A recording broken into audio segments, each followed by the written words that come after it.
ये वही संभल है जो पिछले दिनों काफी सुर्खियों में रहा था। कभी मंदिर तो कभी बावड़ी मिलने के चलते ये इलाका चर्चा में था और अब यहाँ एक अलग अभियान छेड़ा जा रहा है। दरअसल संभल को पर्यटक अनुकूल शहर बनाने की पहल के चलते शहर भर में अवैध होर्डिंग्स हटाए जा रहे हैं। कि शहर को स्वच्छ और सुंदर बनाना है, यातायात व्यवस्था को और सुचारू रूप से संचालित रखने के लिए शहर में जितने भी इलीगल होर्डिंग है इनको हटाए जाने के निर्देश प्राप्त हुए हैं। शासन स्तर से भी हमें निर्देश प्राप्त हुआ है कि एक सप्ताह एक कहा जाए कि युद्ध स्तर पर एक अभियान चला के शहर के मुख्य चौराहा, मुख्य रोडों अलावा जो भी हमारे संपर्क रोड है वहाँ से सारे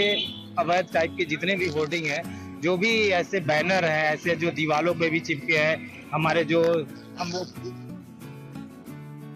स्थानों पर भी ऐसे चिपके हुए हैं जिनसे कहीं ना कहीं शहर की सुंदरता और स्वच्छता खराब होती है, उन सभी को हटाने का अभियान चल रहा है।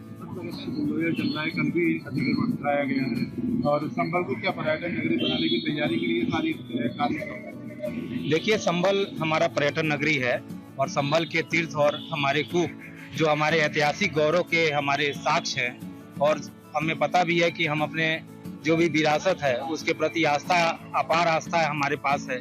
तो कहीं ना कहीं हम संभल की जो प्राचीन गौरव है और उस गौरव को आगे बढ़ाना है और आने वाली पीढ़ी की वो भी इतिहास की जानकारी हो, संभल की जानकारी हो कि संभल को कैसे ऐतिहासिक नगरी के रूप में कैसे पुनर्स्थापित होना है। तो इसके लिए तो लगातार प्रयास ऊपर स्तर से भी किए जा रहे हैं और हम निर्देश भी प्राप्त हो रहे हैं, उस पर कार्य योजना भी हमारी तैयार हो रही है। तो निश्चित ही शहर को सुंदर बनाने पर्यटनों के दृष्टिगत शहर में ऐसे आधुनिक संसूचक को भी स्थापित करने की आवश्यकता रहेगी ताकि हम श्रद्धालु और पर्यटन के दृष्टिगत जो भी व्यक्ति आए उनके रहने, उनके संपर्क मार्गों को ठीक रखने, वहां तक उनके पहुंच को उपलब्ध कराने के लिए भी सारी व्यवस्थाओं की तैयारी चल रही है। अलावा जो अवैध इंक्रोचमेंट है उनको हटाने का लगातार अभियान चल रहा है और ये अभियान उसी के क्रम में था कि जो भी हमारे सरकारी नालों के ऊपर, सार्वजनिक स्थानों के ऊपर, अच्छा ऐसे स्थान जहाँ पे यातायात आवागमन को सुचारू रूप से चलाने की बात आती है, तो वैसे सारे इंक्रोचमेंट जो भी इलीगल इंक्रोचमेंट है उन सभी को हटाने का कार्यक्रम हमारा चल रहा है और चलेगा भी, जो प्रॉपर एक नियमानुसार रहेगा। नोटिस के माध्यम देने के बाद उनको पूरे तरह से अलर्ट करने के बाद फिर उस पर कार्रवाई हम कर रहे हैं। बता दें कि मुख्य तौर पर बैनर्स को यहाँ से हटाया जा रहा है।